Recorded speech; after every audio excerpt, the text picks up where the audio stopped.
Olá, eu sou Luana Santos e eu vou falar sobre a elaboração de evidências de validade de uma escala de orientação sexual. A orientação sexual diz respeito a como as pessoas são caracterizadas em função da orientação do desejo, do interesse e da prática sexual. Se orientado ao mesmo gênero, sexo, gênero sexo oposto ou ambos. Não é raro que essas características sejam entendidas como variáveis categóricas e as pessoas se identifiquem com rótulos que definem sua orientação sexual. Contudo, estudos recentes têm mostrado a importância de considerar a orientação sexual como um construto semelhante aos traços de personalidade. Assim, as pessoas podem apresentar níveis de orientação sexual, heterossexual, homossexual ou bissexual. Esse estudo teve como objetivo de elaborar e apresentar evidências de validade de uma escala para aferir a orientação sexual.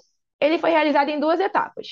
Na primeira etapa, foram formulados os itens para mensurar a orientação sexual, fundamentada em uma revisão teórica. Já na segunda etapa, foram realizados procedimentos para buscar evidências de validade para a escala elaborada, verificando a estrutura e consistência interna, estabilidade temporal e relação com outras variáveis. Aplicou-se a escala juntamente com outros instrumentos em 793 adultos das 5 regiões do país. Os instrumentos foram um questionário para juízes especialistas. Esse questionário foi disponibilizado online, composto por questões sociodemográficas. Um conjunto de itens elaborados para mensurar o construto a partir da revisão de literatura e a definição de orientação sexual. Os juízes eram orientados a indicar o quanto cada um dos itens era representativo do construto em questão. Neste momento, também poderiam ser sugeridas modificações e novos itens pelos juízes especialistas. Um questionário para a população geral e que foi disponibilizado em endereço na internet, contendo questões sociodemográficas e questões critério referentes à orientação sexual. A bateria fatorial de personalidade, que é uma escala para mensurar os 5 fatores de personalidade, segundo a teoria do Big Five, que são nomeados extroversão, socialização, neuroticismo, realização e abertura a novas experiências. Ela é composta por 126 itens, em que os participantes devem indicar, em uma escala de 7 pontos, o quanto cada um dos itens o descreve. E a escala de orientação sexual, que é uma escala desenvolvida para medir a restrição e restrição sexual. Esse instrumento é composto por 9 itens. 3 itens para cada um dos fatores da sociossexualidade, comportamento, atitude e desejo.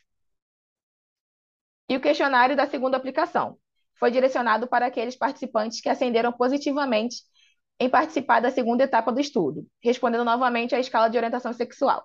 Esse questionário também continha a Sexy Seven Brasil, um instrumento com 28 adjetivos referentes a 7 dimensões da sexualidade: atratividade sexual, orientação de gênero, disposição erótica, investimento emocional, exclusividade em relacionamentos, orientação sexual e restrição sexual.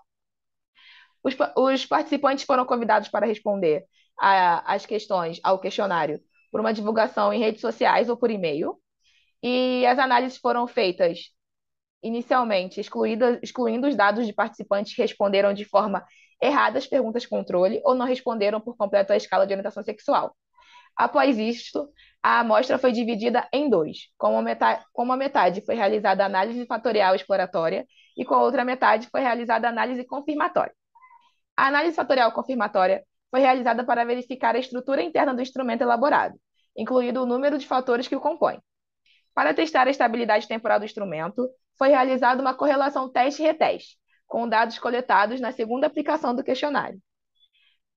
As análises fatoriais exploratórias e confirmatórias mostraram o melhor ajuste dos dados a uma estrutura de 2 fatores para o instrumento.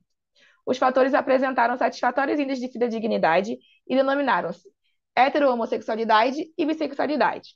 Também se verificaram relações com outras variáveis, conforme esperado teoricamente. Por exemplo, quanto maiores os scores em homossexualidade e bissexualidade, maiores os níveis de abertura a experiências. Perante os resultados encontrados, pode-se dizer que a escala apresenta satisfatórias evidências de validade e adequados índices de fidedignidade. Assim, ela pode ser utilizada para a população brasileira e contribuir com o avanço do conhecimento na área da sexualidade.